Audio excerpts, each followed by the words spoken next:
The MSP business model is where you charge an amount of money for the equipment that you're supporting to do proactive maintenance and make sure that no problem ever happens. What happens when that fails, when they don't do that? And there is then a down condition, out of business. I got a story to tell. DougBot said, hey, is this thing on? I've got consequences from that.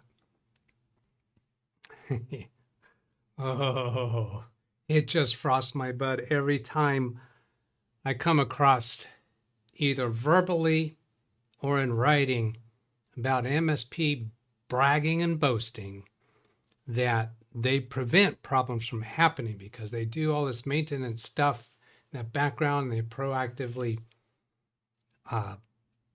prevent problems from happening. And then on this one particular MSP, I think it was like 2 or 3 paragraphs later, they take a dig at break fix business model, which most of them would probably call me that. I don't think I am really fit that either, though. But they said in break fix, how do you know if they're not taking longer time, that the technician isn't taking longer than needed? Oh, that is so easy for a client to be 100% confident of that. And I've told you about that before. It's because I detail report what I do. And many times I have small number of minutes to fix what's a major problem for them. But here's the catch. Here's the back at you. In this case, they've been charging several $100s per month, and they were not doing the proactive maintenance. It's not really maintenance. It's, in this case, what happened is, well, should I spill the whole thing now? Probably not. All right, let's get this much. The firewall went end of life. No longer able to function. This had been, the particular manufacturer of this firewall device has a reputation. They set that date years in advance. They send out notices months in advance. The device itself is by default configured to send notices to whoever's configured as the administrator. And nope, it went into service and it fails closed, so that the computers on the network cannot get to any website. They can do a Google search, which is odd. They're still connected technically to the internet, but they can't browse to any website because the firewall fails closed.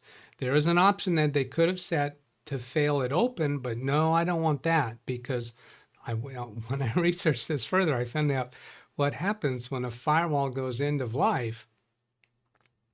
That doesn't mean like in software products where your subscription runs out and you can still use it, you just won't get updates. It's not that the firewall just won't get updates. It stops functioning as it has been configured as a firewall and just lets anything goes. No protection whatsoever. I didn't know that about hardware firewall devices. So somewhere along this show, we're going to talk about the consequences. Oops, this way. There's consequences. We have partially fired that MSP. It means I got to learn something new, which I love anyway. Not Sonic Wall, Greg. That is a Ubiquity. Whatever the model is, we can get into that later. Oh, is Xander, are you here? I had already authorized you for the chat room. I think you did a comment maybe last week asking for that. I haven't even looked yet. I'll go pop out chat and see what's up. Oh, and I've got another vendor story too that's involved with the same client. It's AT&T. Yeah, wow. How many Why ways? certainly. how many ways can we charge you? Why, certainly. That's Xander. Hello, Xander. Good to see you. He figured out how to do the speaker bot thing. I assume he's been watching for a while. Like to hear something about you, Xander. If you want to fill us in a little bit about who you are and what you do in relation to computers, we'd love to hear that. Let's see if that's the first that Xander. Oh, there he tried to do LY or X or whatever that was. That didn't work. Channel activity. Yeah, there. If I do that, it'll show everything that you've put into chat so far. Yeah, okay. Start out with a happy hands, I guess. Glad to have you. Oh, there's old, what did I call you? C7, 7Cs or something like that. I came up with some kind of nickname for you. At least it wasn't Verizon this week. Yeah, no. I don't have a Verizon problem this week. Let's take a look over here. Yeah, there's C7, Greg, Jeff, hello, John Williams, Ken Stout, hello. Look at that. I said hello to Ken Stout as the 1, 2, 3, 4th, 5th person. Yeah, depending upon how you count. Yeah, so he can't chastise me for ignoring him. Hello, Zavi, Marsman, Phil Stodd, Rick Lakes, Wintermute. Now, for anyone who's not familiar with this shows participants within the last 5 minutes. If you put something in chat within the last 5 minutes, then you're on this participants list. Even when I don't have it on the screen, while you're on the participants list, you are earning 50 points per minute. So ideally, you want to get another chat comment before your 5-minute stopwatch ends. Hang on a moment.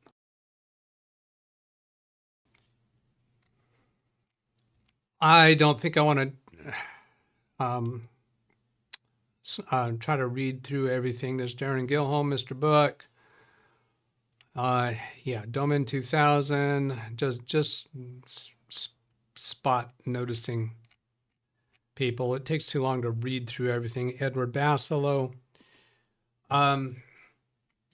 So there is that story to tell about that firewall, and I'm set up to where we can actually connect to the firewall and look how it's how to configure it.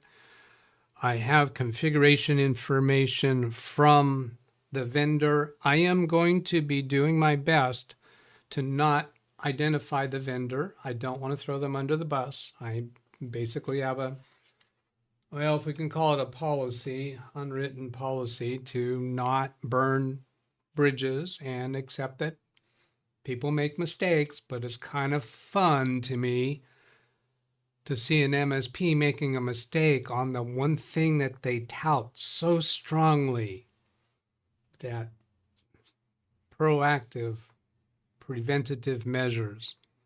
And man, they missed every possible warning here. Let's see, I need to shut that computer down because that is a client's computer that is it's got too much personal stuff on it. I have computers here. I have, let's see, physically two computers here that I'm intending to replace with Windows 11 computers this weekend. I also have 2 backup drives that have image backups of 2 other computers that I intend to implement and deploy new Windows 11 computers this weekend. I also have a new Windows 11 laptop that I intend to configure, original without doing an image backup and restore, but I'll be doing a FABS auto backup and restore to that one. I also have another Windows 11 laptop that I would like to deploy this weekend, but I don't know. I'm dreaming there. I don't know how much of this I'm going to get done. Fortunately, it's a holiday weekend. So two of the 3 clients involved with these computers are going to be closed on Monday. So it gives me that extra day. I have acquired a office key for an office that is open. The office is open 24/7, but one of the inner private offices for bookkeeper, I have a key specifically for her higher security office because I need to replace her computer this weekend. All right. And I had intense level of frustration this morning with an AI. Go figure, of course. Doug, what's your greatest source of frustration these days? The AI is definitely way more than clients. I don't have much frustration with clients. I'm situated really, really well in that regard. But yeah, I was working with an AI this morning to prepare for content for today's live show for this firewall. And it was just running off and doing its own thing. I ask it to make a change to something, and it'd make that change. It makes a couple other changes that I didn't notice until I went looking through the detail. So if we go do the configuration stuff on that firewall, then I'll be giving you more detail about that. If anyone has questions or stories about situations that they're working with themselves, this is a good time to put that in chat and use a !C to bring my attention to it. If you see somebody else put in something that you think I would want to know about, please use an !C to bring my attention to that. Still on the slate to get back to 6 days a week. It's not anytime soon. So there were times during the last couple of weeks when I thought it could be sooner than I thought, but I don't know. At the moment, I don't feel optimistic. Stop looking at the chat, Doug. You're just going to get distracted. Okay, so I've got, since I had these frustrations this morning with the AI, I'm not set up as well as I had intended for bringing that up on screen. I have a B-Link computer attached to the firewall. Yeah, here's what I could do. I could give you more information about more background information. What was the device that went into service?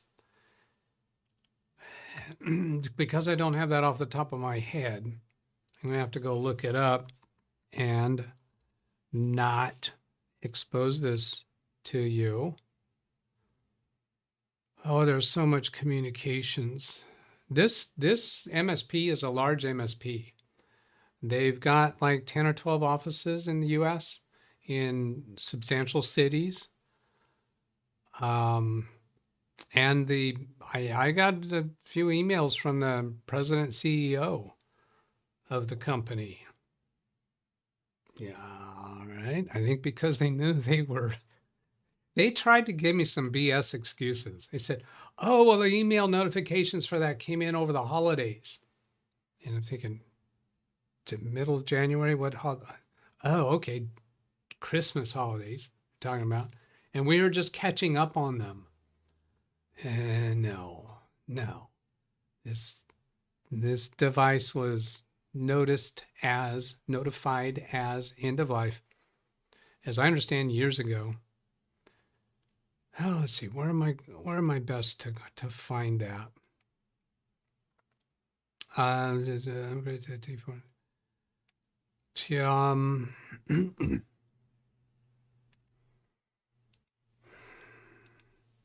So many places where I might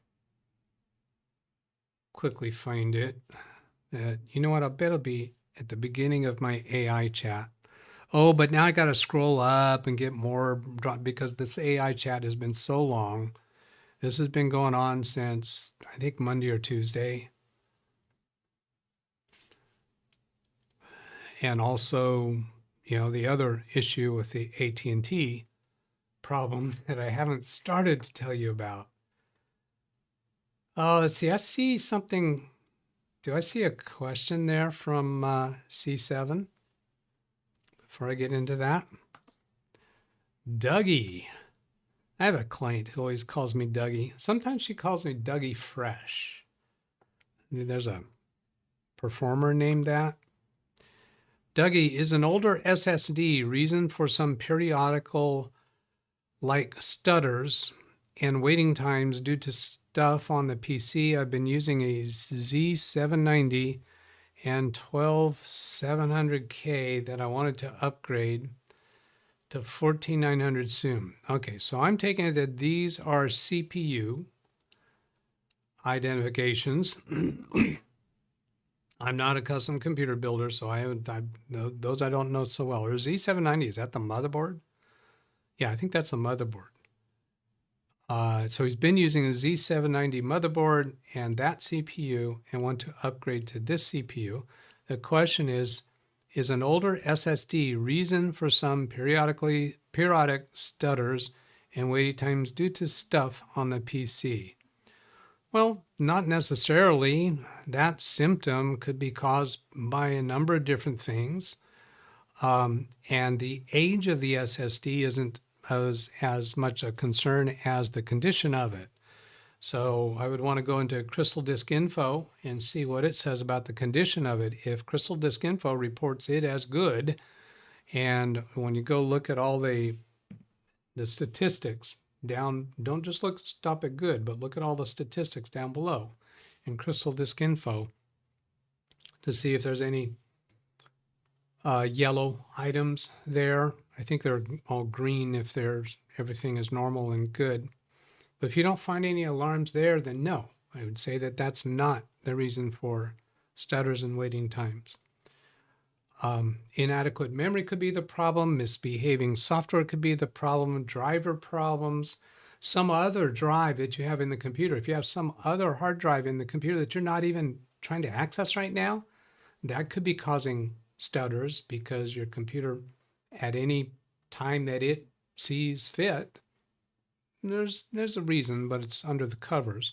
But anytime it sees fit, it could be trying to take a look at that, say, hey, are you still there?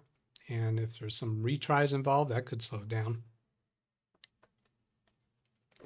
I think he's got another message in here.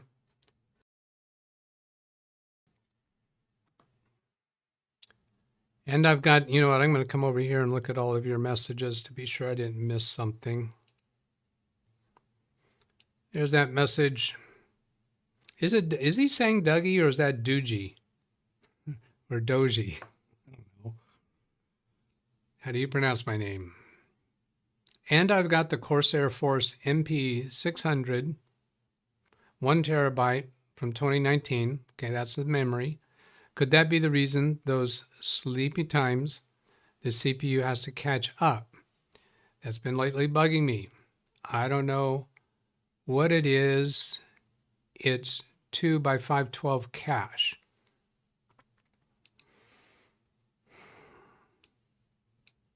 Sleepy times. So I'm going to say for sleepy times, what he's referring to maybe there is you've been away from the computer, you come back, or even you just haven't been active for the last 10 seconds. You go to move the mouse or do something on the keyboard and there's a delay.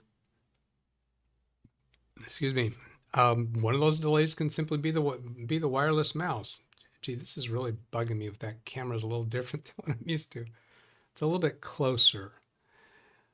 Because I have that all the time. You have to wake up the mouse. Well, there's a little bit of a latency for that to happen.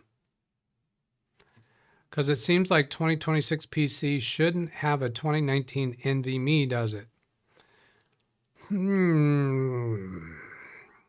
Okay, so a 2026 PC. Are you saying that it was a PC that was built in 2026? He bought it from a manufacturer in 2026? I think this is a custom computer, I can assume. And are you calling it a 2026 PC simply because it's being used in 2026? I don't see any problem with having a 2019 NVMe drive. Now, if your motherboard is capable of higher generation of NVMe, like Gen 4, Gen 5, number of lanes, then you might be handicapping your 2026 motherboard by having an older NVMe drive. And not that it's older, but that it's a prior generation, that it's not up to the same level that your motherboard is. And again, disclaimer, not a custom builder. A lot of what I say along those lines is based upon what I've learned within this community.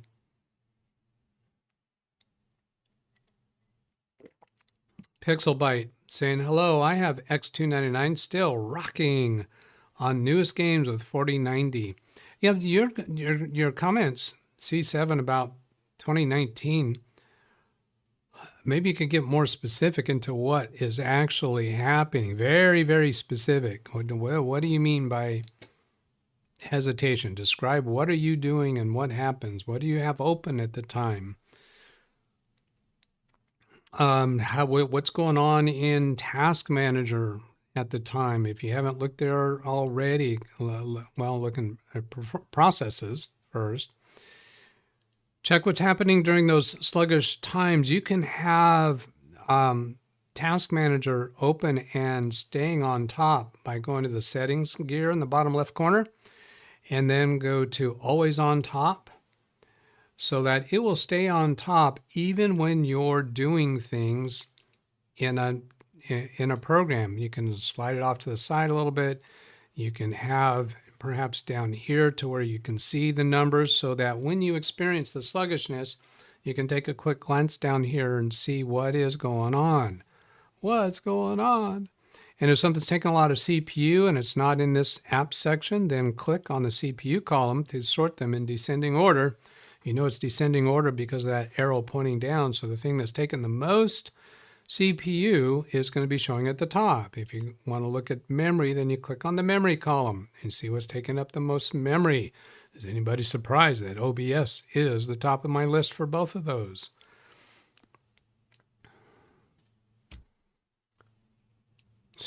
Everything good, 92% live, but I don't know, it's annoying. Even my 10940, which was also an X299, didn't do that.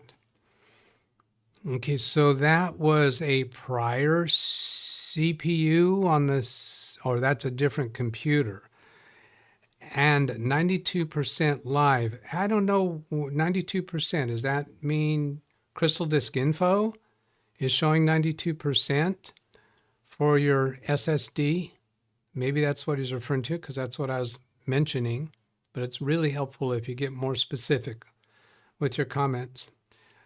I didn't got that problem on my 99 Corsair, which was a completely different SSD from 2022. I still find that it's not appropriate, and I want to go to a Gen 5 SSD there. All right, do it. I'm not going to say you shouldn't. I am also not going to say that will solve your problem. If your problem is being caused by something else, it's still going to be present because you're using the same image. I mean, if you put in a different SSD and you install Windows from scratch and install all your software, and then you say, oh, now I don't have the problem, that does not prove the problem was created by your old SSD, because you've changed everything. You've reinstalled Windows, done fresh installed everything. Your drivers are different. So that doesn't prove anything if that's what you do. Has other people been chiming in on this? I had my 10940 at 5 gigahertz as well, just couldn't keep up. Okay, but what does that mean? Couldn't keep up with what? What is sluggish? If you had something else that wasn't keeping up, then that tells me it's probably not your CPU that was at fault. It's something else you got going on. Single cores, it's terrible. Gen 5's SSD generate heat. The difference between them and Gen 4 in normal use is not worth the increase in price, especially these days. Okay, Lawn Dog, confusing to use the term SSD when we're really talking about NVMe drives. I don't know what SSD stands for. God, no, I can't. I know what it stands for. But now that I'm on the floor for it, NVMe is a type of SSD, but not all SSDs are NVMe. Oh, what are we going to say? Like, trying to give an analogy. SSD might say passenger car, whereas an NVMe, would a Corvette be a passenger car? Cadillac. You say Cadillac. All Cadillacs are passenger cars. Yeah, somebody's going to argue that, because there are other models of Cadillac. But I think you get the idea. NVMe is an SSD, but an SSD is not necessarily an NVMe. All right, moving on. 92 is drive line on hardware info.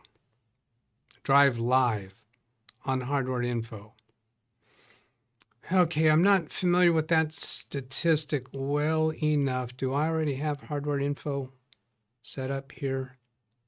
No. All right. We'll go take a look at what you're referring to.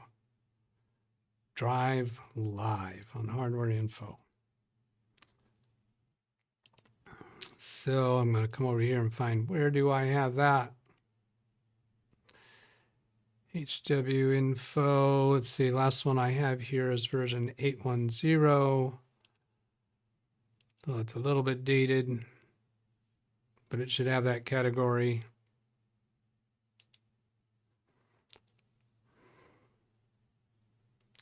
Drive live.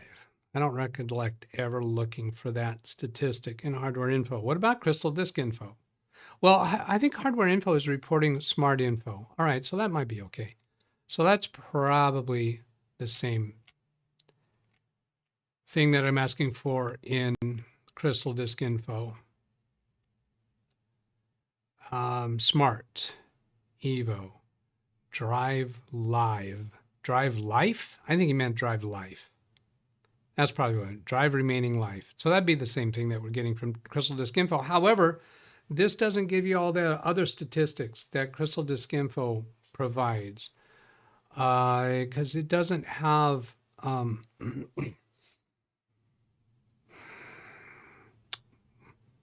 clusters, sectors.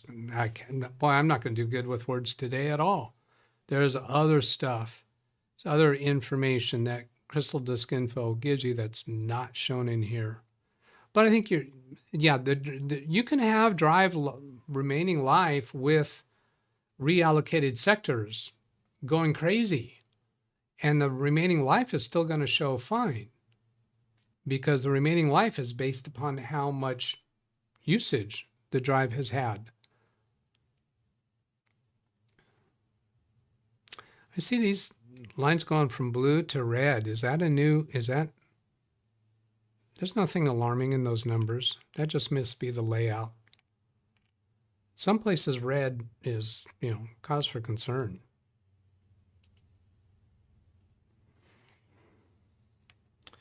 So I'm not going to go hunting around for everything that other people may have said, because you haven't given me !C. I hear you, Lum Dog.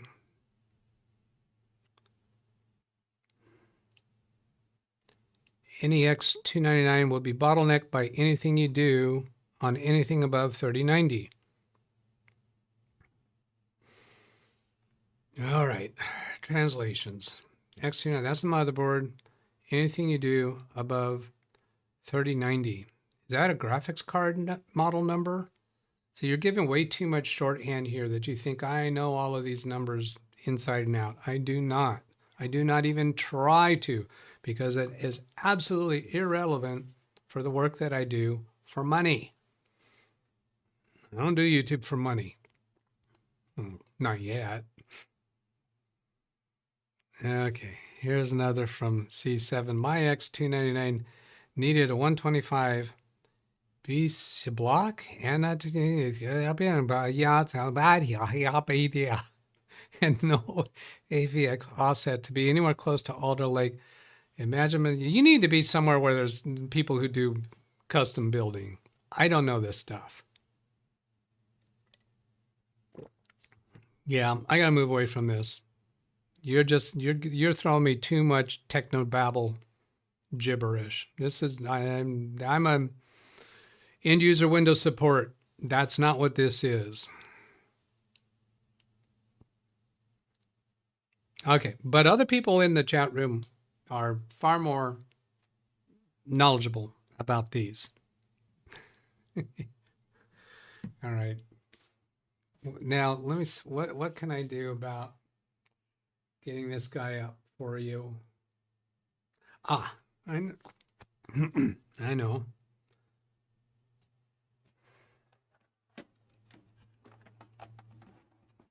My HDMI capture cable, plug it into the back.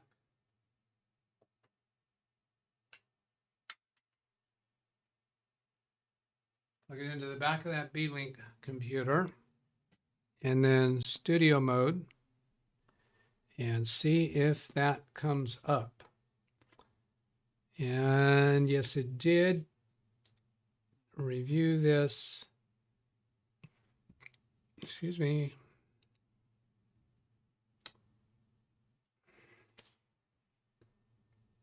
Now that B-Link computer, I think, is completely generic. I need the mouse and keyboard for that, and get my receiver. Because my wireless mouse and keyboard were plugged into a computer that's sitting on the floor. One of those that I need to do the upgrade on.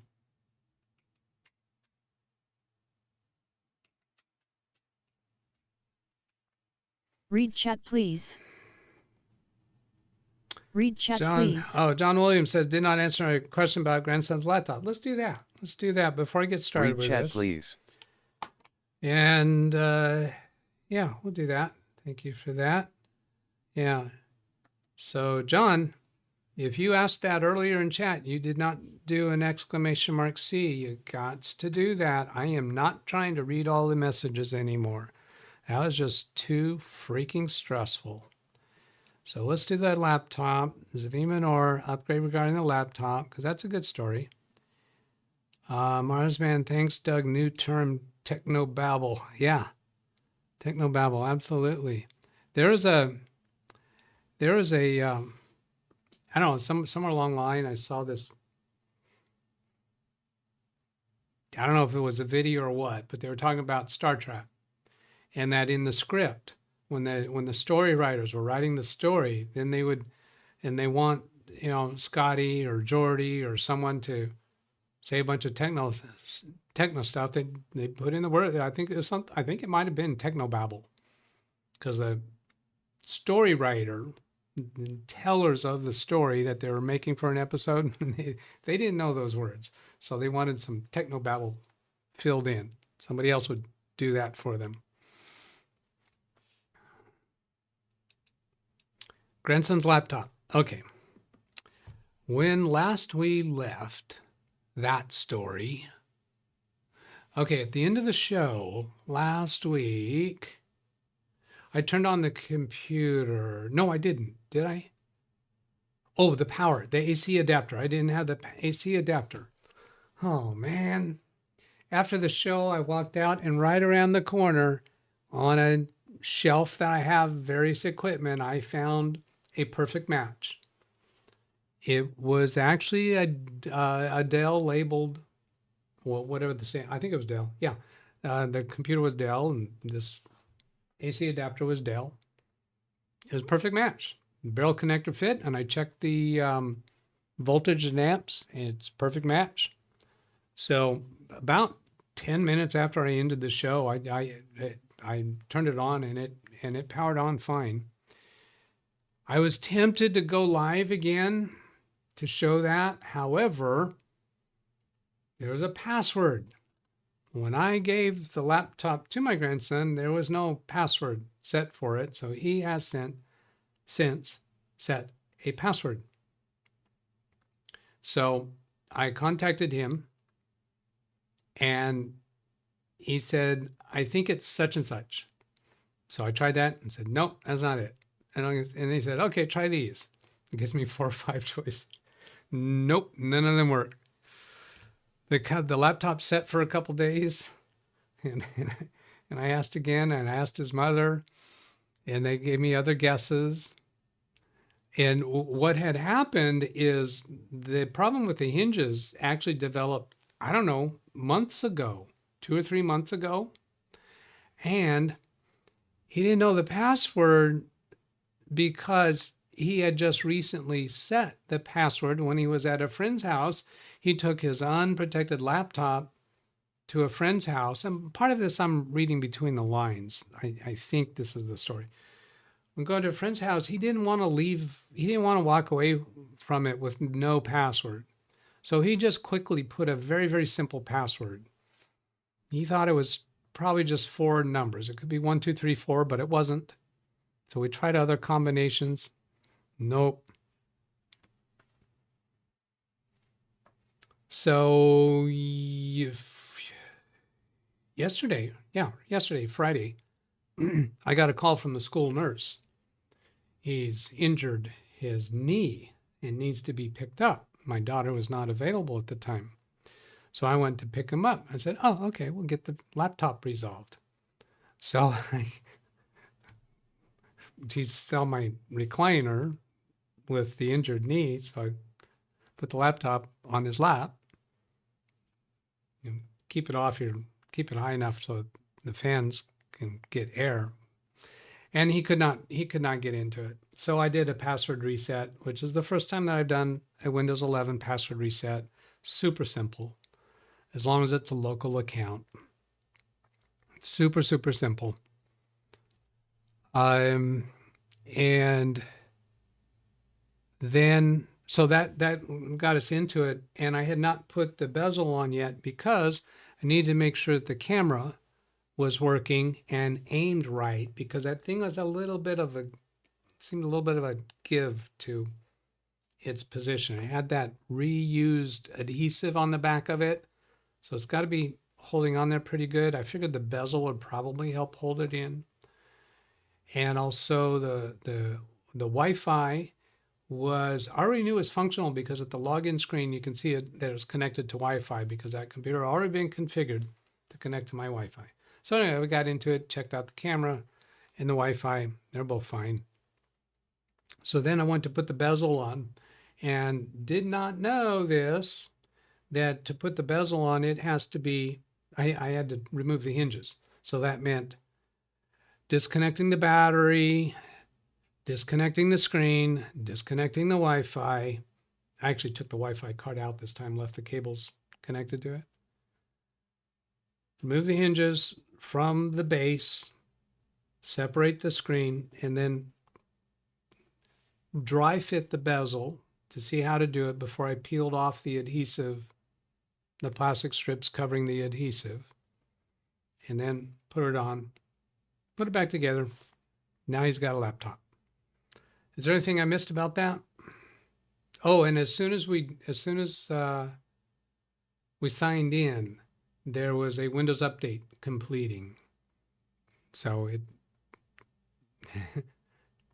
had the problem in the midst of a Windows update.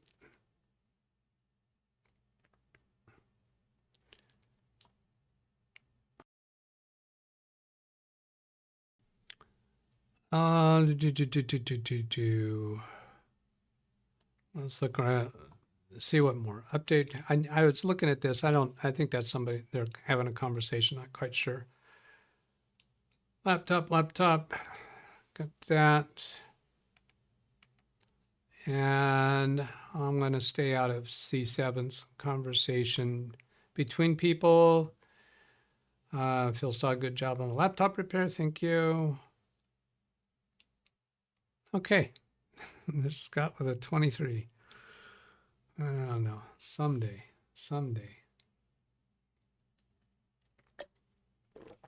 Now, back to studio mode. Bring my capture card up. If there's any other questions for me in chat, I'm not aware of them, so you got to use an !C to get me to it. I'm double checking to see what, oh, I see the username on this one. That's not very personally identifiable. Yeah, okay, I think we're good. And then go to, that is the configuration screen.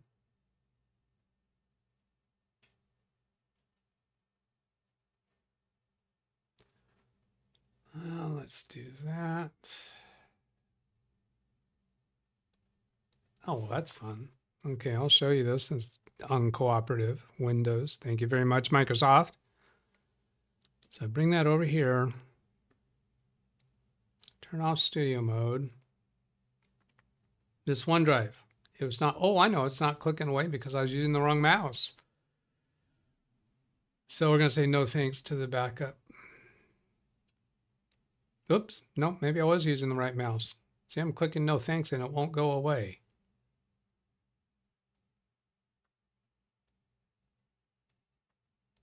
Now I clicked on that a couple times. No, how about the X? All right. This is the configuration screen for this new firewall device.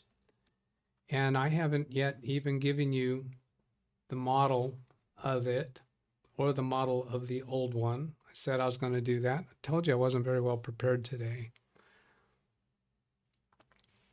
This is a Ubiquiti something. Read chat, please. I bought it directly from Ubiquiti. Oh, and Marsman says, was there something from Carrie last week? That's a good question.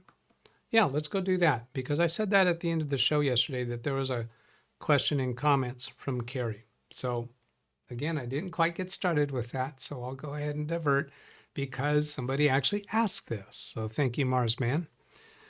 Marsman, I told you, there's something, I kind of, you know, that was, you're gonna get points because you knew that's something that I wanted to talk about, or said I would. And that conversation actually has some legs to it, some length, some time. I'm starting to get hot in here. I think I got to go turn the air conditioner down, heater down. So stand by.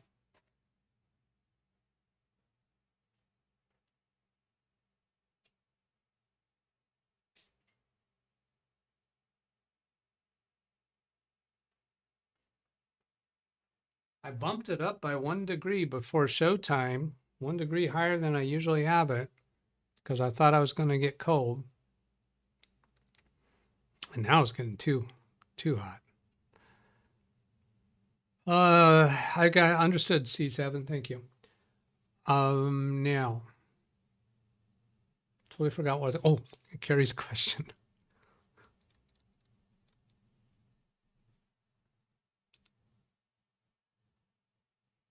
Let's do a refresh here. Oh, I thought, yeah, Xander asked again just before showtime, but I had already given him approval. So to get that off of my screen, I don't think it's enough to do thumbs up and heart. I think I actually have to say something. I'm going to test that again. Refresh. Is it still there? Oh, no, it did go away. All right. And let's zoom in a bit here. I had intended to go refresh myself on the question that was asked during that show that Carrie is reflecting on here. He says, please help me understand something. If someone asks, will 8 GB of RAM be enough for basic online use only? How can anyone answer that without knowing the speed of the internet? If all you can afford is a basic PC, then likely you also have basic internet service. Having 16 gigabytes of RAM would be a complete waste of money if you only have the most basic internet service on a computer that is only going to be used online. Yet no one in the live chat asked how fast the internet was before making recommendations. Can someone explain why? Now, when I first saw this, I had an immediate reaction that it doesn't matter. But then I looked a little closer and thought a little deeper on it. Was on a subsequent day, actually. And I, okay, well, maybe I see where he's coming from. And so there's a few things about the question and the subject matter. So very, very good subject matter for the intent of my show. So let's look a little closer. Now, during that show, somebody asked about 8 gigabytes of memory being enough for basic online use. And so we went through that conversation. But what Carrie's saying here, nobody asked about the internet speed, okay? I have an inclination to not ask about internet speed because in my world, in my experience, which is here in Fresno among business clients and some residential clients, internet service is always from Comcast or from AT&T, and they are all way faster than you would need for anything. And for somebody to say that they can only afford a basic computer, that means the environment that they're in, the home that they're in, which might be owned by the parents, or might have cable TV, or might have AT&T TV, very likely in my environment, in my experiences, has internet that's not basic internet. What is basic internet? I have one client who goes to Ethiopia 2 or 3 times a year, I think. I don't know, maybe travels there once a year and stays for months. But they have dial-up internet service, and it's really bad. You can't watch a YouTube video there. It's that bad. And it's just very hit and miss whether it's going to work. But yeah, it never crosses my mind that somebody might have inadequate internet service where that actually might matter. Then another thing that I had thought when I first read his message is it escaped my mind that the question was focused on internet only. Because I was thinking, well, if they're doing other things on their computer, have programs open and such, even if they don't connect to the internet, even if they don't have an internet connection, 8 gigabytes may not be enough. They may experience sluggishness at 8 gigabytes, depending on what they're doing with their computer. But the question was asked internet only. And I think it was specifically asked email and a little bit of web browsing.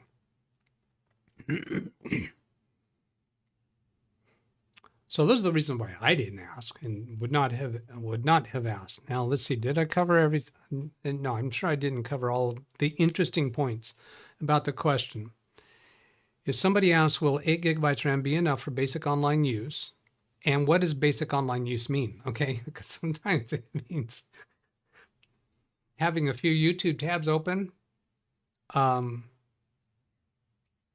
see, I had Yahoo email that has all that massive amount of refreshing of advertisements. If you're going to websites that are constantly downloading advertisements, you could have 1 or 2 tabs open and have sluggish experiences there with just being on the internet. Yeah, 8 gigabytes, probably not at that. Then another thing that I was thinking of is that internet speed, fast internet, it's a bandwidth. I think of it more as lanes of traffic rather than the electron. As far as I know, the electrons and the light pulses for fiber optic, they don't go any faster if you have a higher service. I don't know exactly what they're doing. In my mind, I think of it, I picture it like, let's say for fiber, light pulses, and you've got a slower rating. So the pulses can't travel slower than the speed of light. So what do they actually do? And I'm thinking probably it's got something to do with how many pulses occur between each bit of information. I don't know. But there's not multiple lanes of light. But internet speed, or use the word bandwidth, is a speed issue. Memory is a capacity issue, not a speed issue.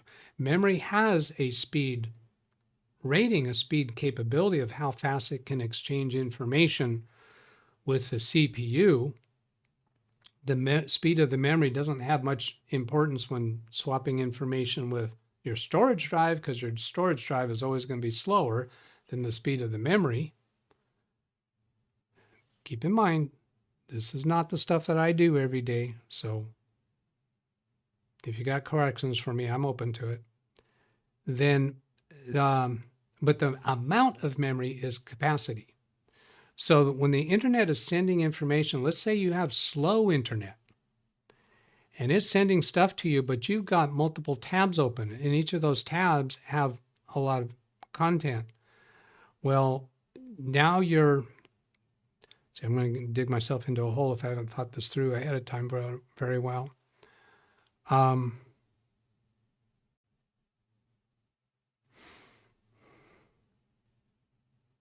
Okay, let's go back to just the email.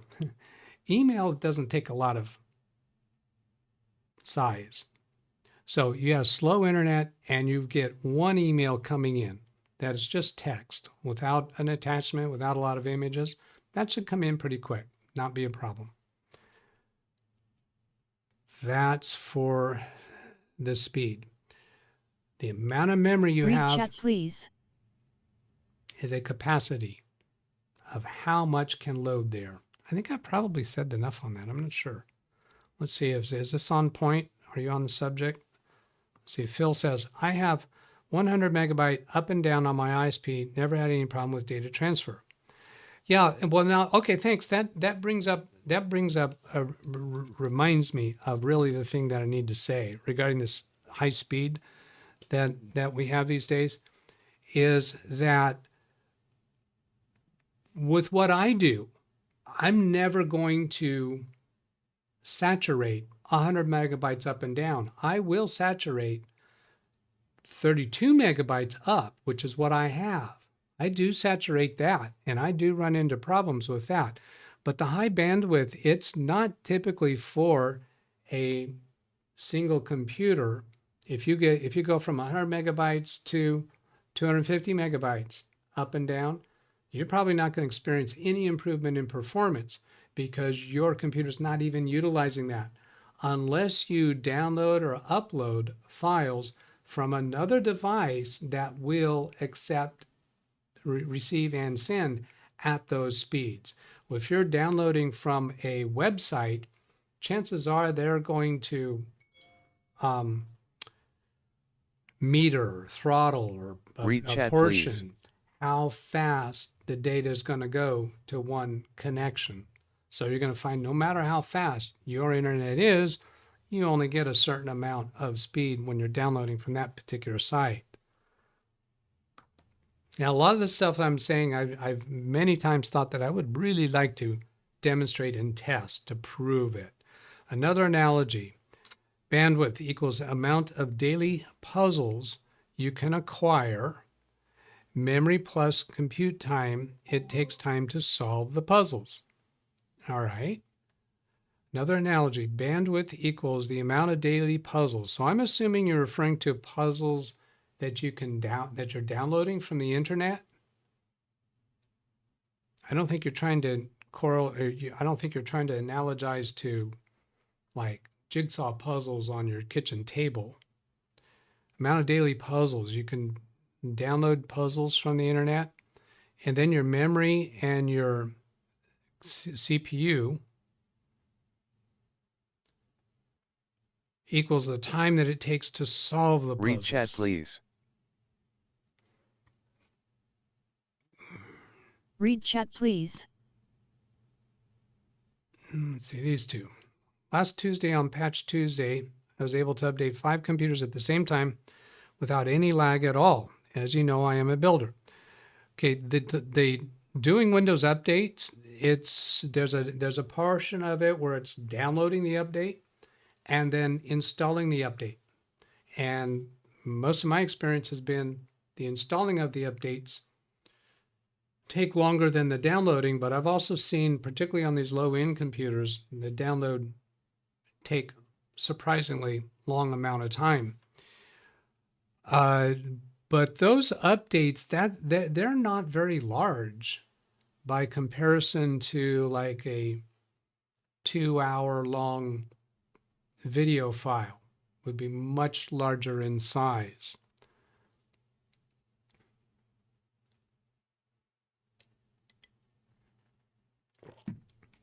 So I don't know if that gives much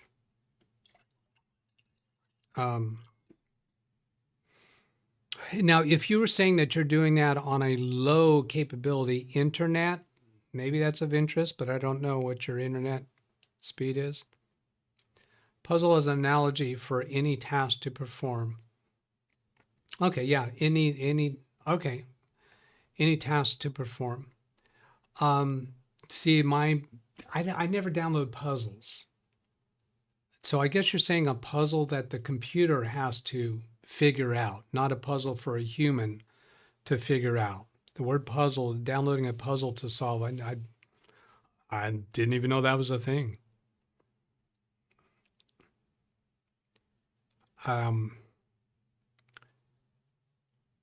could download videos and then edit them.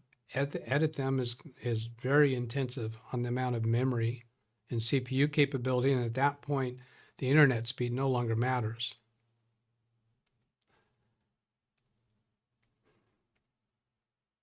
Read chat, please.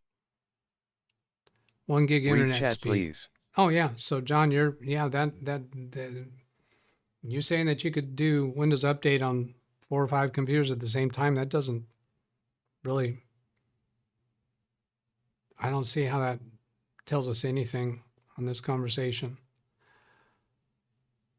Another example, compute. How fast you can create a video, bandwidth, how fast you can upload the finished product. Yeah, of course.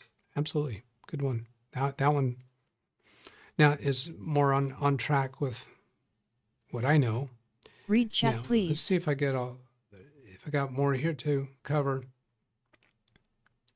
Marsman says downloads can also be a problem with a server of the site. Yeah, and that's what I was saying earlier, that if you compare your ability to download a file on a slow internet and on a fast internet, you find it's the same. Well, that's because the host has limits. If someone asks 8 gig RAM be enough for basic use only, how can anyone answer that without knowing the speed of the internet? Okay, I said that. I wouldn't ask the speed of the internet because I don't care about it for email. If you want to go to websites that have a lot of advertisements, the speed of the internet would be of concern. If all you can afford is a basic PC, likely you have basic internet service. I don't think that's a safe assumption to make, because if they have TV service, they're gonna have whatever the minimum capability is of that. And these days, in my environment, in my world, you automatically are above what I call basic internet service. Having 600 gigabytes of RAM would be a complete waste of money. And I first saw that. I said, no, I disagree with that. And then I thought, oh, no, wait a minute. Talking about all they're going to use the computer for is basic internet service for accessing emails, a little bit of web searching, Googling things. And this is a person who doesn't spend a lot of time on the computer, obviously, because they only use the computer for email and occasional Google search. They don't mind waiting. The rest of us technophiles, we want to be able to click on another tab and boom, get there. People who don't use computers a lot are more patient. Having 600 gigabytes would be a complete waste of money. Okay. If you only have the most basic internet service and are only using it for that, that is only going to be used online. Not doing other things with it. Okay. Yeah, I'll buy that. Yet no one in the live chat asked how fast the internet was before making recommendations. Please. Yeah, again, I'm not concerned about how fast the internet was, but what are they really using it for? And another thing that Carrie has often said, things along this lines. All right, but if you have a better performing computer, are you going to use the internet more if your experience is more enjoyable? So what is it? Do you not use the internet so much because you don't like it because your computer's slow? Or whereas if you have a good performing computer, would you use the internet more? So anyway, Matthew Barnes, because they're stuck in 2000s mindset of more RAM is probably better. I guess he's saying that's why nobody asked about the internet speed. I didn't give. All right, video link now and reply.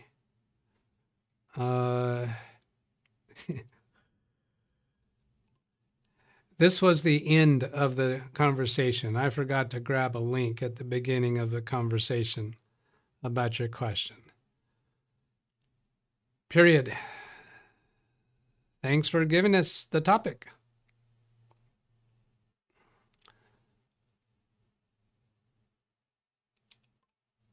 And that ended the dictation.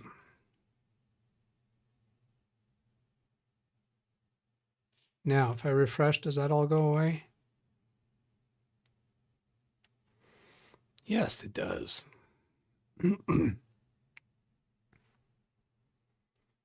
Oh, stuck in 2015, he meant.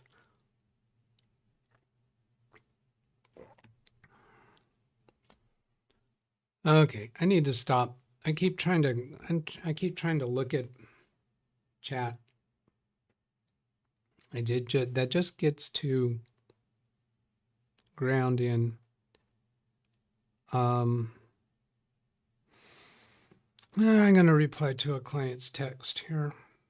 And the old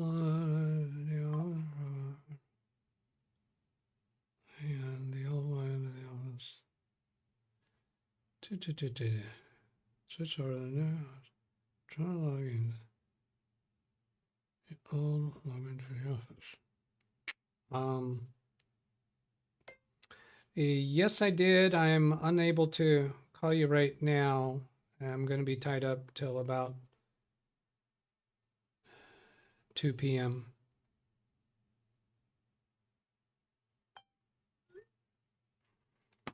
Okay.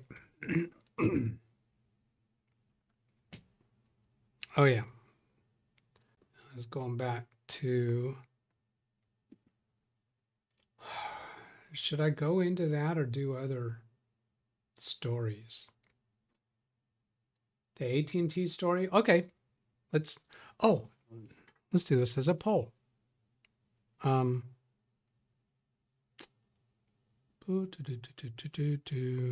that off.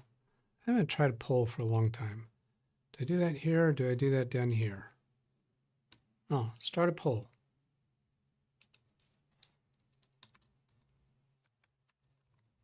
Should I, oh, let's make it smaller. AT&T abuse story, or, whoops, oh, I'm not showing you this, or firewall configuration.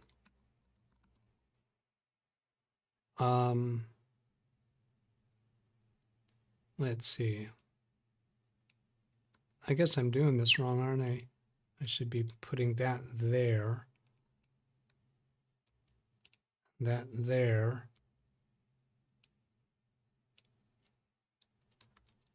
What next? There we go. Let's see how that goes with a poll. Now, I think the way that shows up for you is that you don't see the statistics until you actually put in your answer.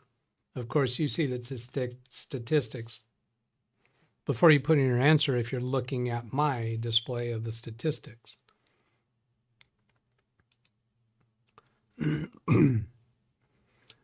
Let's see, total 11 votes.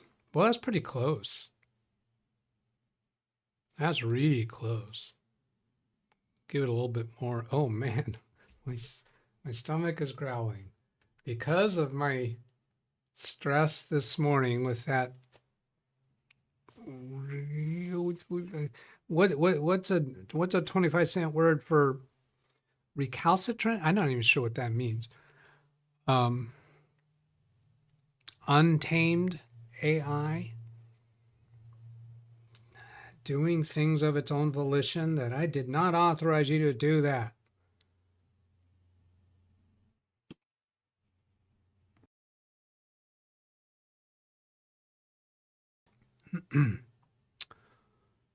See here, I happened to saw this and I see my name. All right, what do you, Doug? Also, I got 128 gigs because then he doesn't have to care. Try to benchmark that. Oh, is he referring to my 128 gigs? Because this Big Beast build has 128 gigs currently installed.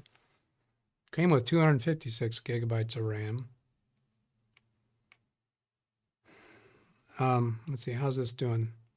Firewall configuration. All right. Interesting. Fascinating. I don't think I was going to guess that. All right, so studio mode. Bring the firewall up over here. And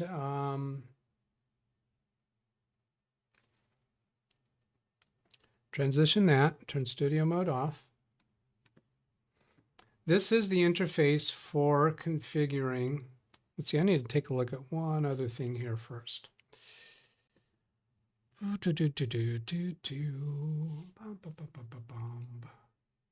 Oops, wrong mouse.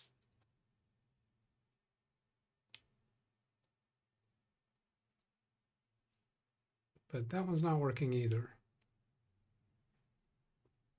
Why?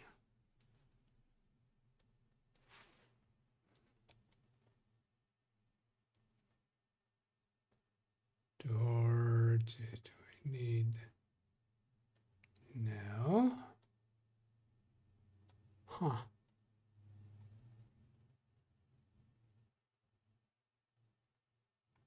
Okay, I think we're good. Of course, I've thought that before and I was wrong. Yeah, so this is the configuration for the device. It is set to 10.1.10.1. And the way that is wired right now is that I've got a B-Link computer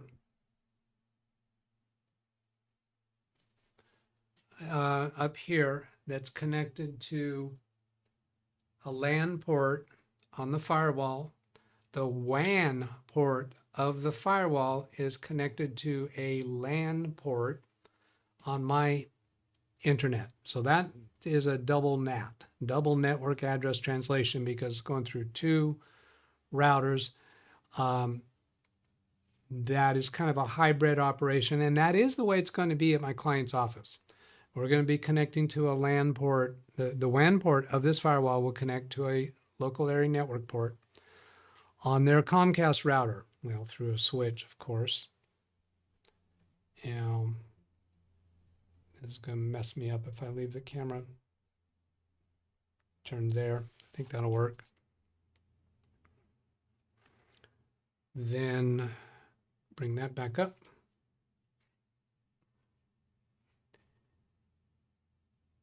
And through here, we're on the overview right now.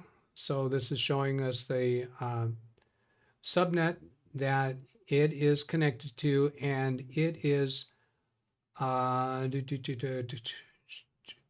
its WAN address where it's connected to my Comcast router. This is the IP address for this firewall device on its WAN port. Oh, right there it says WAN port. And it recognizes that as Comcast cable. So here will give us information about VPN server if we had that set up. Site-to-site VPN client port forwarding. So each of these sections, I would expect be telling us what have it configured for. If we have it currently configured, then here's a gear icon. So I'm going to presume that'll take us into settings. Now, I haven't ever been into the configuration screens of one of these Ubiquiti firewalls. I did the initial setup of it, and then it needs to be configured. So here for port forwarding, it's showing that we have 0 port forwarding rules. I think I'm probably going to do that setting during the show. So that took us into policy table. Oh, okay, so there's create new policy if I want to create a new policy from scratch. This one gives us traffic and firewall rules. This one gives us objects require zone-based firewall upgrade. Objects require zone-based firewall upgrade. I think this level of device that I have now doesn't have that capability. That's why it says I would have to upgrade to get that. Now, let me go look at what I have set up for configuration. Now, I used an AI to help prepare myself for this.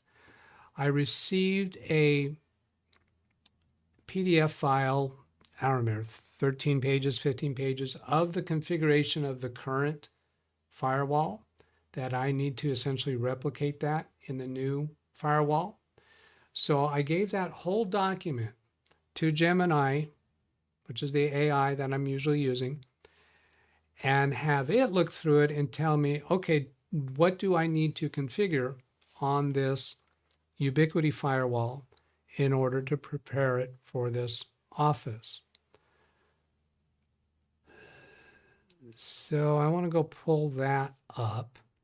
I massaged it a little bit to make it safe for showing on today's show.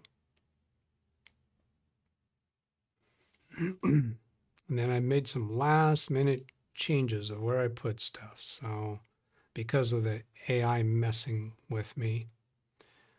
So I need to figure out where is the right place to do this.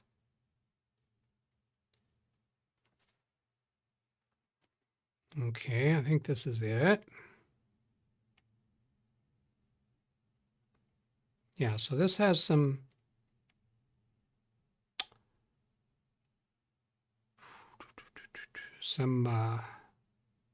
fictitious content put into it. And where is that one thing? I'm just making, I'll just use if I search for the 2 words that I was concerned to not show on this show. Yeah, they're not being found. Okay, so here we go.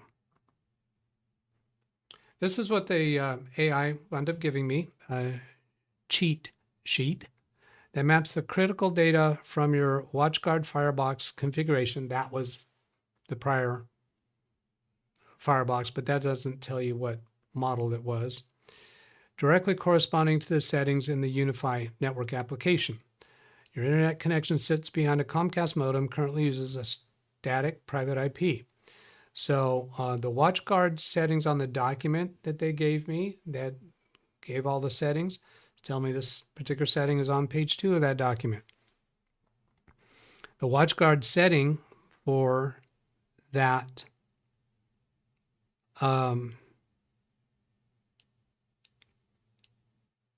interface external. Okay, it's showing me where to do the external interface. That'd be the WAN configuration. And then the IP address for that WAN configuration, we're going to use as 10.1.1.2. And that is the correct and the actual address to use on their network. Now, the AI at one point wanted me to anonymize that as well. And it said, because if a hacker gets to any device on the network and they know the IP address for your firewall, that just makes it that much easier for them to get to it. And I thought, if a hacker gets access to a device on the network, if they get that far, it's trivial for them to find the firewall IP address on that network. So I said, I think you're being paranoid there. And it wound up, it said, okay, I agree. So we're going to set a static IP to that. If I change that static WAN IP to that now, it's going to break the functionality right now, because we're getting a dynamic IP from my Comcast router. So I'll hold off on doing that one. The subnet is going to be /24. So that it indicates that it's the first 3 octets are the significant numbers. So for those of you who have heard these IP addresses, you may have heard commonly 192.168.1 dot something else. That last something else is the actual endpoint or the actual computer that you're connecting to. However, if you had something like a /32, then that last octet is not completely that computer. That can be a smaller subnet of maybe like 16 computers instead of 255 computers. 254, I think I should say. But anyway, that's saying what is the significant part of the network address. In the first octet, where we got 255 possible values. In the second octet, we have 255 possible values. The third octet, we have 255 possible values. If a computer asks for an address that has a different number than whatever your IP range is, like here's this first octet has the number 10 currently. The second octet has the number 1, This last digit is usually for the actual end device, the actual computer. And this subnet mask is what confirms that. If we didn't have a 0 in this last part here, then that's indicating you have fewer possible end devices. The gateway address is the address of the device that the WAN port is connecting to. So that should be the local area network address of the Comcast router, both here and at my client's office. At my client's office, I think that is what we're using. That's not what I'm using here.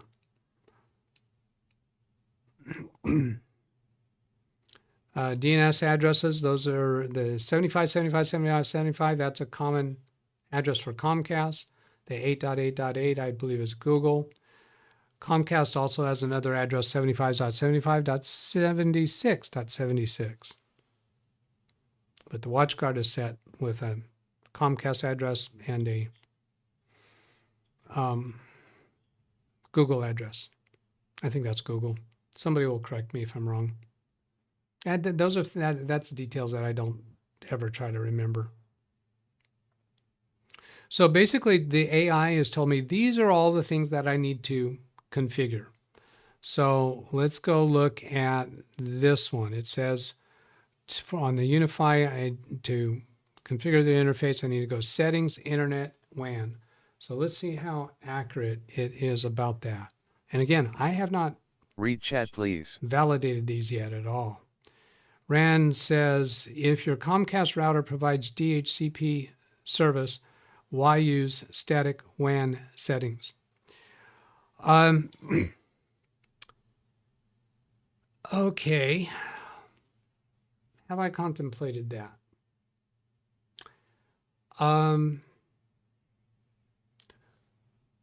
If I've had occasions where DHCP services fail, and in which case I have usually gone around and configured static addresses on the devices.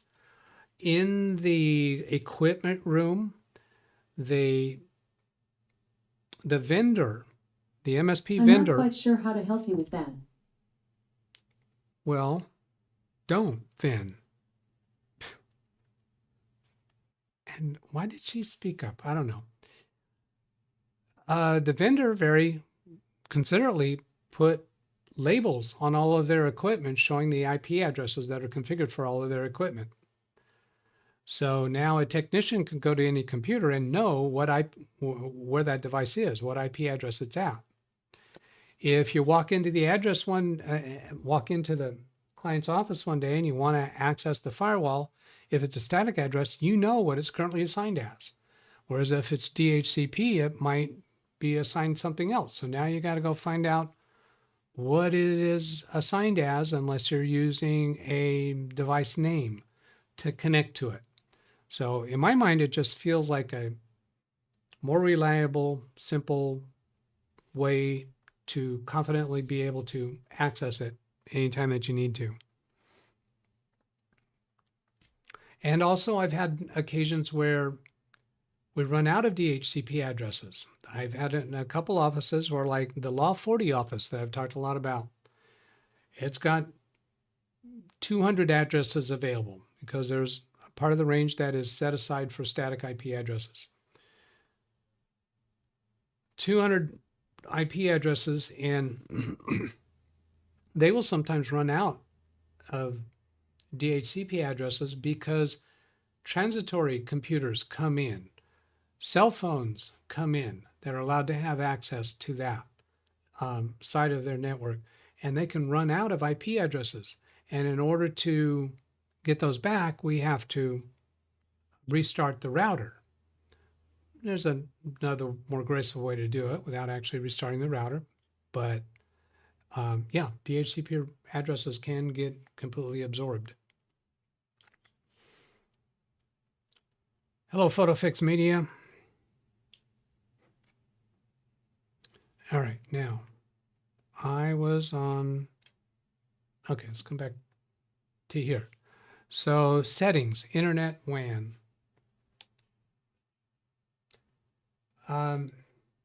Here's a gear over here, and then here's internet. Well, let's try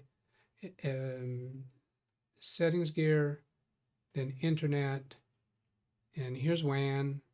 And I am currently getting the 192.168.1.171. That's coming dynamically from my Comcast router. Now, I don't actually want to change that now because I want this computer to keep connection through the firewall to the internet. And let's get that out of the way. Internet port 5 is a 2.5 gigabit port. All right. Oh, IPv4 configuration is currently on DHCP. Now, all it told me to do to change this was to come into settings and then internet, gateway ports, port 5, Comcast cable, WAN 1. And what do I click on in here to actually change it? If I click on this IP address, I'll have to, oh, there it is. I'll change it to manual. I have to change it to manual, and then DHCP static, change it to static. That'll change these fields. And then here's where I could put in the address that we need to use, which is IPv4. That's going to be the address for this device. So it's going to be, whoops, wrong keyboard. 10.1.1.2 and the network mask of 24. And then the gateway IP will be 10.1.1.1. Yeah, so going back to my document, shows the IP address for this device, .2, the gateway, .1 with a 24 mask, then the DNS. Now I'm not going to save this because I don't want to lose the connection. We can do an IP range, don't need that. Auto DNS server, so I'm going to take that off and configure the specific IP addresses.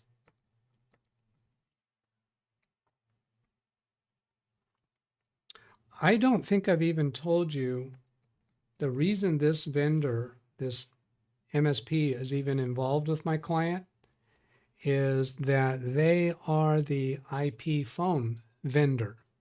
So in the course of their putting in the IP phones and upgrades that have occurred over time, they put in their own equipment and change their equipment from time to time. And that's why we have a hardware firewall at all. As I understand, with IP phone system, hardware firewall is non-negotiable. You have to have it. Whereas without that, most of my small Read offices chat, please. do not have a hardware firewall. Greg M. in that read chat, please, says, shouldn't the Comcast router hard code that WAN IP to the Ubiquiti firewall? The Comcast router can be instructed to reserve an address. I'm not sure if that's the word Comcast uses for it. Reserve, or I think there's another word some routers use. But reserve that IP address to assign it to a particular hardware address. In order to accomplish that, we would have to tell the Comcast router what the hardware address is for this device.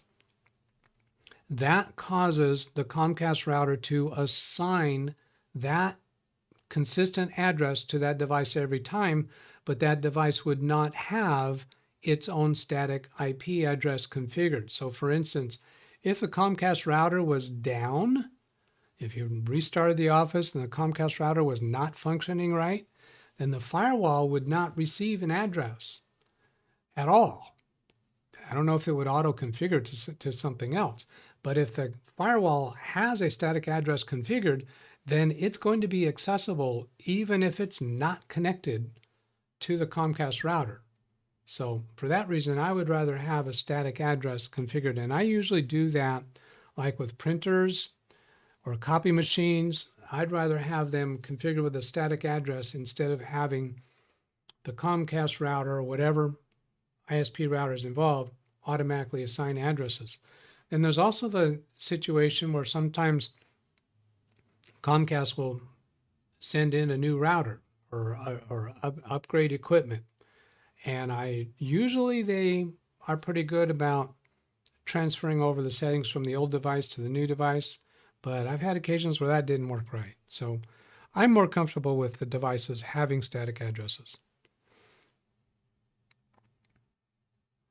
Okay, so that gets us through this whole section 1 for the WAN configuration. Read chat, please.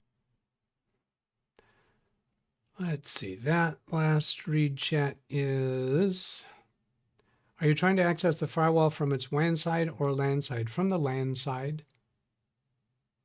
All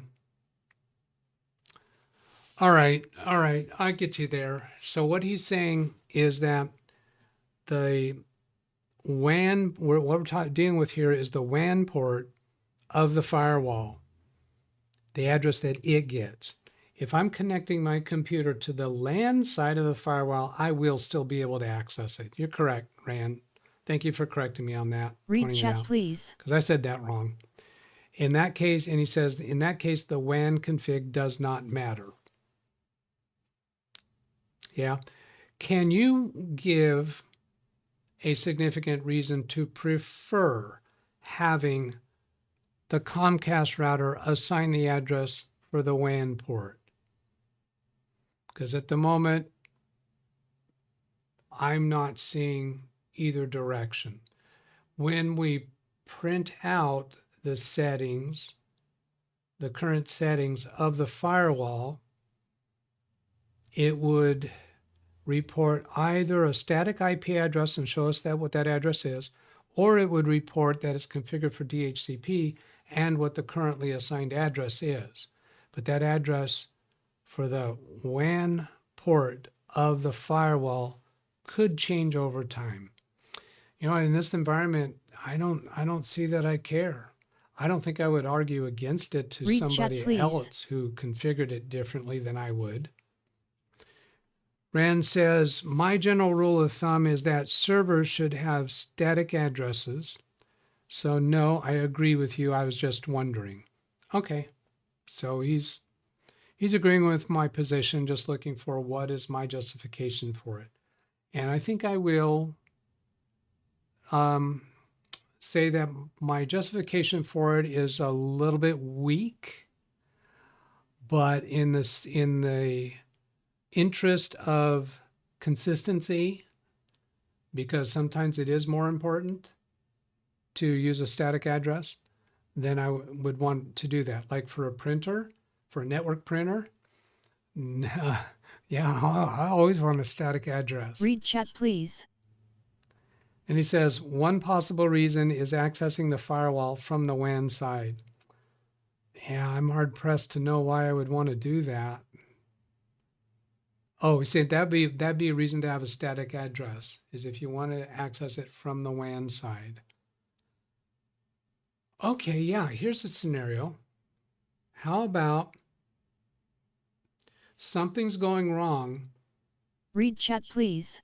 on the LAN side from the firewall in the office. Now, in this double NAT scenario, where the WAN port of the firewall is connected to a LAN port of the Comcast router, I could connect my own computer to another LAN port of the Comcast router and then use that statically assigned WAN IP address of the firewall to be able to access it. And then Rand says, working on it from home. So if you're connecting remotely, depends on how you're connecting remotely, I suppose. If you're wanting,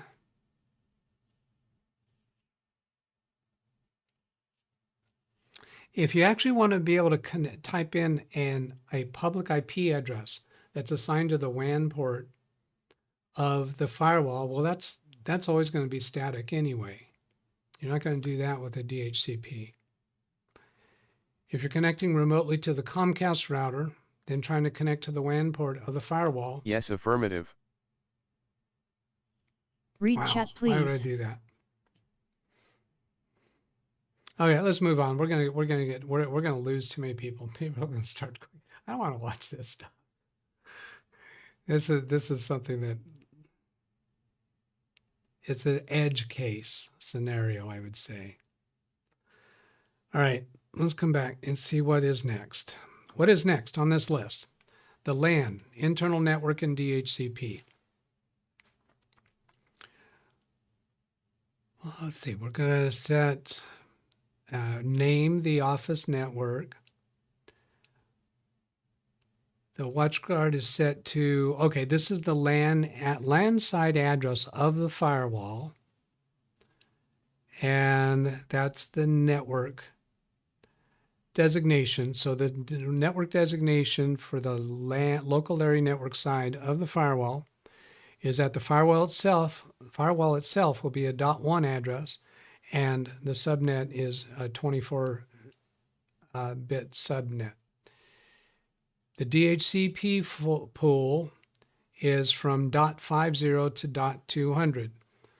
So that means 10.1.10.50 through 200 are the addresses that this firewall will assign to computers connected to the LAN side of the firewall.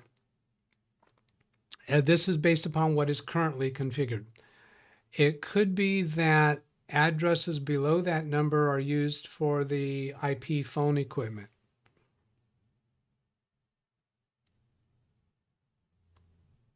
Okay, so let's go look at that section.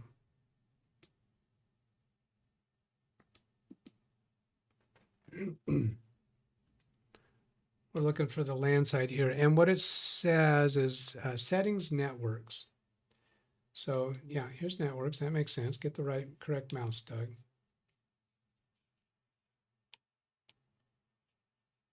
Leave without saving because I don't want to save those changes. So here's the networks. We're currently at 10.1.10.0 for the LAN side. Now, if I change that, then this computer that my HDMI cable is connected to is going to lose connection. I think we should do that because then you're going to see it. The computer's automatic. Well, actually, it won't automatically. I'll have to ask it to get a new address. And what we're supposed to have is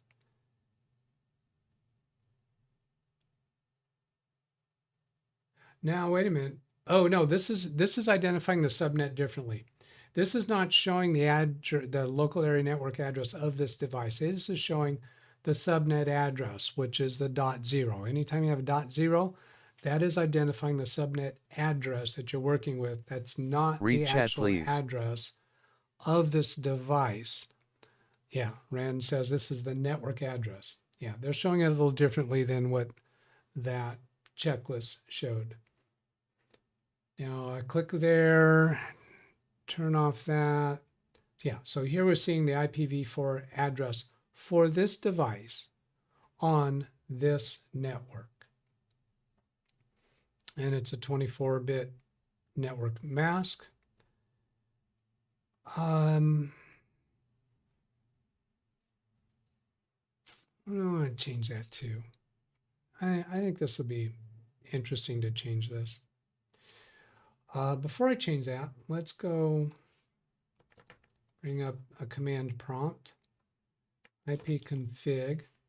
So this computer is currently assigned the address of 10.1.10.231. The 231 is the part that identifies this computer on the 10.1.10 network.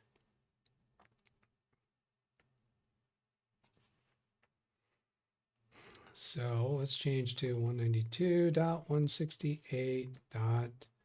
Let's say 3.1 will be the address for this device. Now, I'm suspecting that when I apply those changes, it's going to change this number. However, we might not see that change because when I make this change, this device is probably immediately going to become not accessible to us.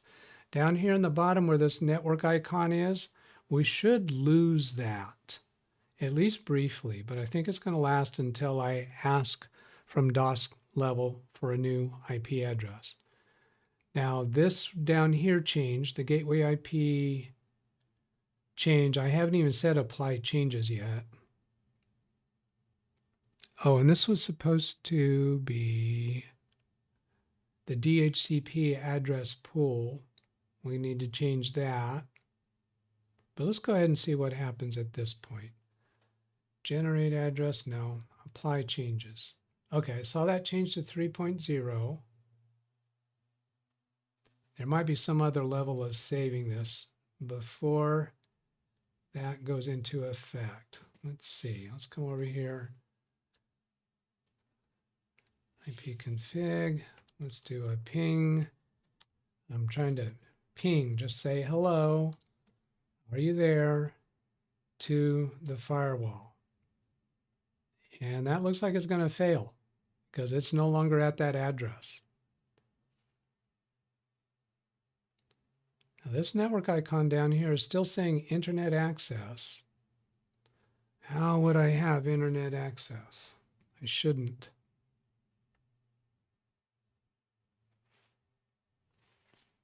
Let's see. I take that off. Oops, oh, I can't. Okay. Studio mode, bring that back up. Oh yeah, that's okay to show. So, can I browse other websites? Ooh, it's looking like it has connection. I don't know why I always do pg&e.com, but I do. This is taking a while.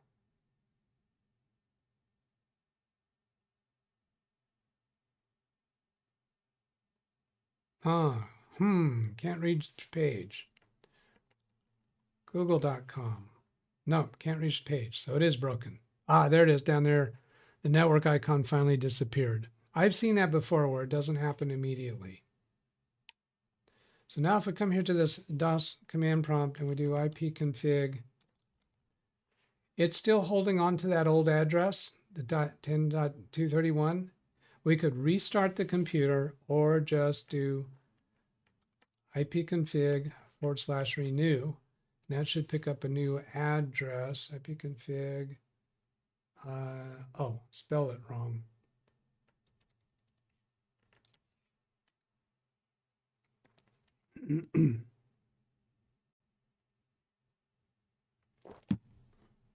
Cannot be performed. There's occurred while renewing. Well, oftentimes it's better to release first. Let's see if that does it.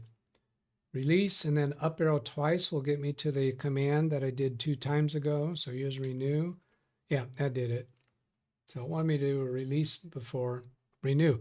So now to sign in, to log in, to connect to the configuration of that device, I need to go to this address, 192.168.3.1. If I drag across it, Control C for copy, and then paste that into the browser.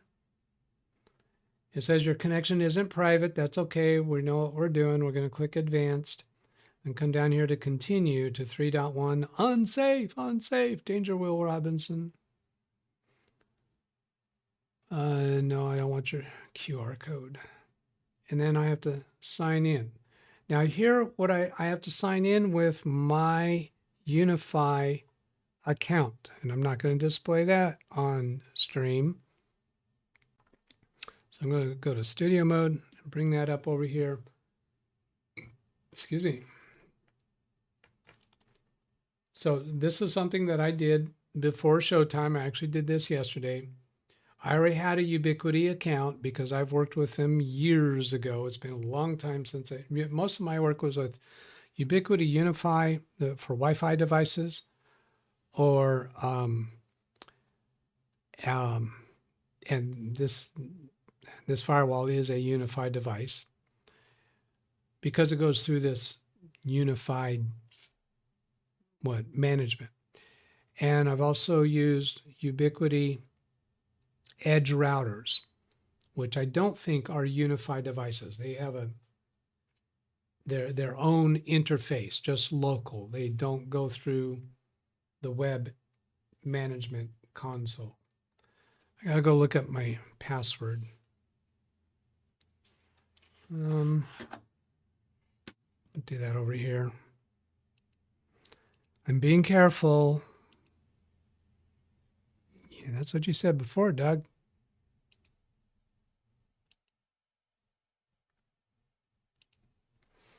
Oh yeah, I remember that. Unique password.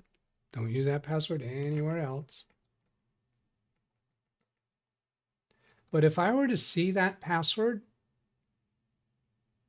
without having any visual connection to what it's for, I would know, oh, that's for Ubiquiti.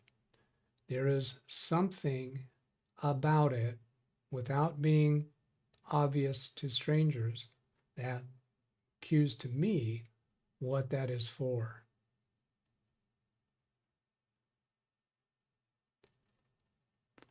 Not going to remember the credentials.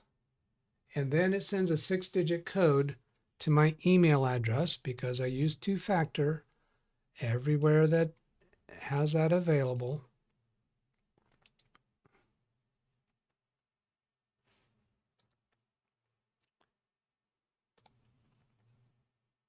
I'm not going to save that password in that browser.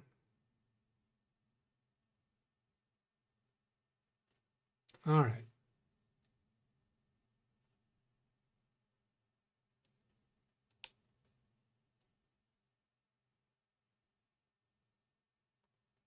Here we go. And this is the landing page.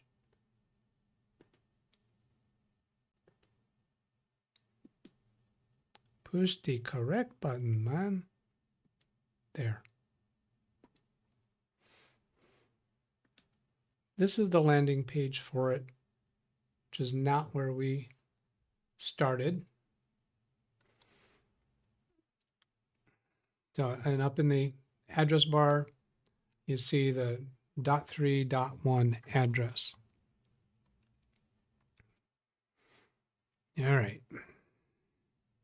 So there we dealt with the LAN, except that I didn't change the DHCP range. So let's do that. Let's see what address we have now. I guess did I show that already? Yeah, I did. 231.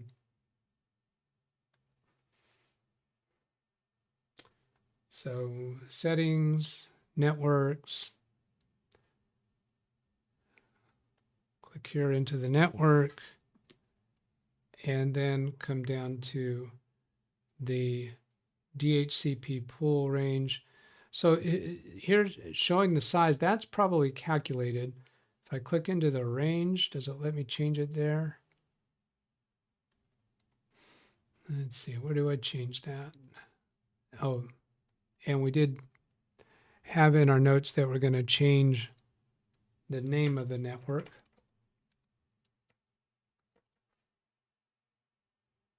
I think that is, oh no, the old WatchGuard setting had that as interface 1 rather than Office LAN. That's kind of a weird name for the network. That's what I think it means. Auto scale now that turned off. Manual, additional IPs. Oh, here it is. So we're going to start at 50, except that it's going to be the 10.1.10.50 for my client's network, and we're going to end at 200. So that leaves some numbers in the upper part of the range for other static devices. That's a common thing I find is maybe a starting number of 50 or 100 and an ending number of 200, or maybe up higher like 250. It varies. And least time apparently in the WatchGuard settings was 8 hours. So apparently 28,800 seconds is 8 hours. Better be the reason why it gave me that. And I'm trying to keep everything that they had on the old one as close as I can, so that they can manage their equipment. I don't know why they said 8 hours or if they even care, but that'll work fine. So DHCP least time. Let's go ahead and click changes. 50 to 200, was that? Oh, see, the address that I had was over that number already. So if I release my IP address and then renew it, we should get a number that's between 50 and 200. So let's do that. If I press up arrow key a few times, I should get to the release. Where'd it go? There, release command, enter. And then I see in the bottom right corner, immediately I've lost my internet connection. Then if I go to renew, Do we indeed get a number that's within that range?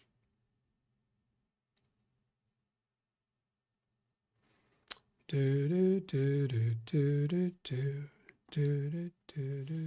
is, 110. That is between 50 and 200.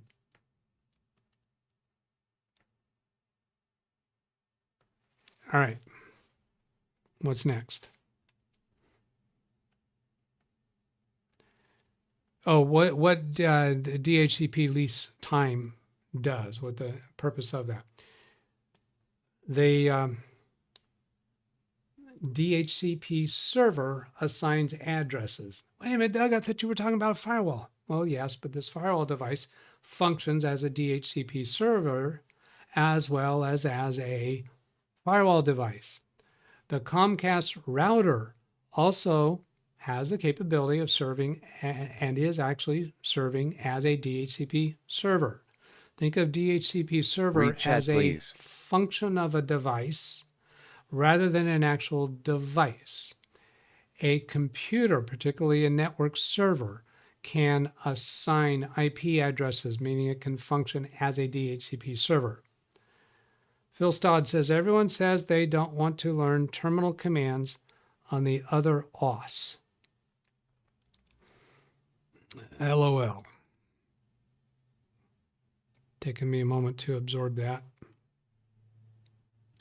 And chat room's not actually going this fast. It's just my computer catching up with it. Everyone says they don't want to learn terminal commands on the other operating system. LOL. I guess he's referring to me going over to the command prompt. The other operating system. Linux? Because Linux does a lot of terminal commands. Maybe that's what he's referring to. I don't know. Okay. Why certainly? He says yes. That's what he's referring to. Read chat, please. Out of curiosity, doesn't the Comcast router have a firewall as well? Yes, it does. Yes, it does. Thank you for mentioning that. It is not as capable, as strong as a dedicated firewall device. There's a lot that you can do with a Comcast or AT&T. Any router has some level of firewall capabilities, but you can't fine-tune them as well. I think we're going to get into some things that maybe I can show you. You can open ports on Comcast firewalls, I'm pretty sure. And you can do port forwarding on Comcast. What do these devices do that Comcast does not? I don't know if I can say that off the top of my head very well, but there are, I know I've done subscription services in the past where when the service discovers disreputable sites or problem sites, you can configure those. It's very easy to tell this firewall to disallow all social networks or disallow Facebook or disallow YouTube. It has more granular configuration capability. So it's in an environment where you want to control or prevent what the end users can access. And that's beyond the capabilities of Comcast. I haven't, looked at them in great detail. There's also the IP phones. Somehow, I think this has some capabilities of firewall for the IP phones that are important. Oh, let's go turn this thing off. End poll. I think when I end it, these statistics can no longer be seen. And there's no record of the poll anywhere except that I've actually shown it during the video. Oh, it shows up here. Firewall configuration poll complete, 22 votes. think, I don't know if that'll show up in the chat replay. Like if somebody plays the video after we're done, I don't know if this will show up in the chat replay. If somebody happens to, go back and look, I would appreciate you letting me know about it, because I won't bother to go back and look. I won't remember to go back and look. Yeah, famous last words. Watch this. Now I'm going to wake up in the middle of the night and go, I wonder. I'll get up and go find out. Phew. Okay. What next? We got to go to the next section. Oh, we're after hours already. Oh my gosh, I just looked at the clock to see how much longer I've got to go. The things that are left, just these two sections. Port forwarding. So there's port forwarding for port number 443, which means a computer outside of the local network trying to get to the public IP address / port 443, or is it colon? I don't know. Would give them the capability of accessing some device. And we're going to forward to 253. So it's a device on the network that's assigned a static IP address of 253. And that's probably their IP phone system, the MyTel phone system. And then also forwarding that port. But you can forward ports through a Comcast firewall, a Comcast router, which has firewall configuration capabilities.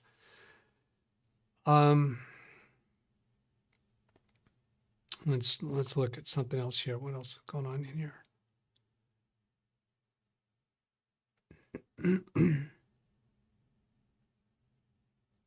All right. Now, all of these things are things that I'm supposed to be able to configure here before taking it out to the client office. So that's port forwarding, and then the advanced voice over IP. So that's the phone system, security and tweaks. SIP client proxy. This is probably not available in the Comcast Read firewall. chat, please. Intrusion protection. Turn on so I have no idea if that's available in Comcast. Thank you, Marsman. Dynamic IP. The word client here was actually my client's name. I changed that to the word client as a way of privacy scrubbing this document. Dynamic DNS. They told me that they use dynamic DNS services, which means the client domain name is actually assigned by a DNS server. It's kind of similar to a DHCP server, but assigning IP addresses to domain names.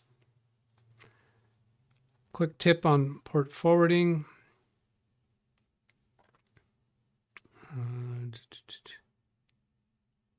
You don't need to talk about that one. Phil Stodd says, even the route that is provided by your ISP should be upgraded after a few years. They don't get supported forever. Okay, I'm not going to try to break that down into other words, I don't think. The route that is provided by your ISP. Now, the route of traffic through the internet, that can change router, he says. All right. The router that's provided. Yeah, if you have very commonly a Comcast router is picking up a dynamic address from Comcast, and that will stay the same for a long period of time. But then eventually down the road, that may change. Again, I think that's what he's referring to. So this section, tell me what I can pre-configure at my office, which are the things that we went through. The plug and play transition to take it from my office to the client's office. Give me some things to point out. to have a heads up about, and a checklist when going to the client office. Perform initial activation via Office Internet, configure the LAN addresses right, enter all port forwarding firewalls from the. So they don't want to. Oh, that's interesting. They don't want me to enter those until I'm at the office. I would think I could enter those in advance. Change the WAN port, shut it down. Okay, so anyway, I like that the AI has helped me with how-to steps, because this is certainly something I don't do often, once a decade. And so that's useful. The frustration that I had with the AI was not about the instructions for configuring this router, but rather it was trying to clean up the documents for use on this YouTube live stream. That's the part that it was frustrating me about. All right, is there any other last minute things that I'm obligated? Never told you about the AT&T story. That'll probably come in the future because that's not finished yet. And I think we'll go ahead and put it to bed then. All right, have a great weekend, everybody.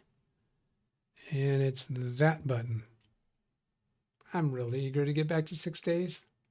Read chat, please. Phil Stodden, separate topic? You're going to bring that up now? HD CPU issue you had 2 weeks ago was hard-coded in the new computer.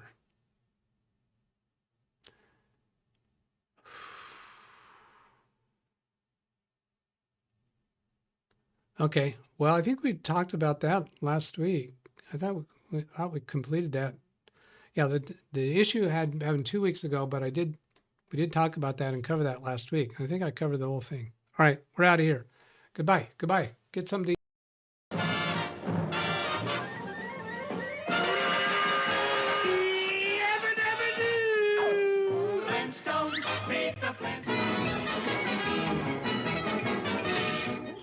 That's all, folks.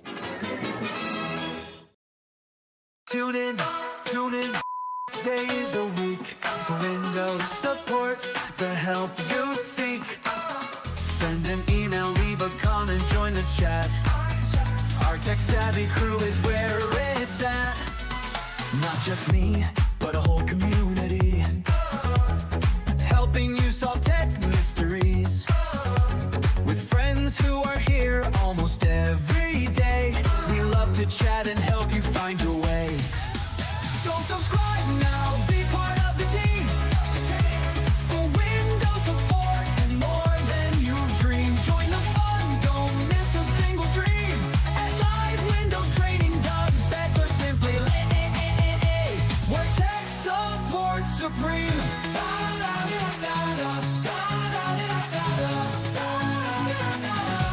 Where tech support supreme.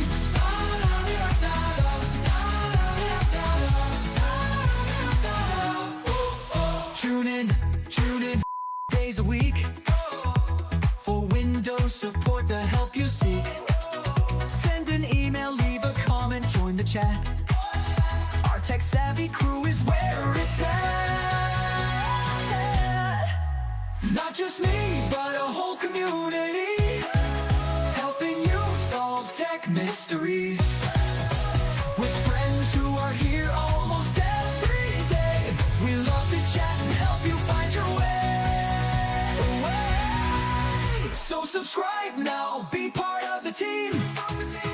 For Windows support and more than you've dreamed. Join the fun, don't miss a single stream. At LiveWindowsTraining-DougBetts or simply more deeply VB, where tech support supreme. Where tech support supreme.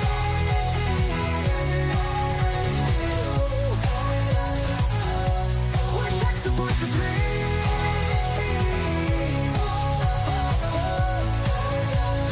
Tech support supreme.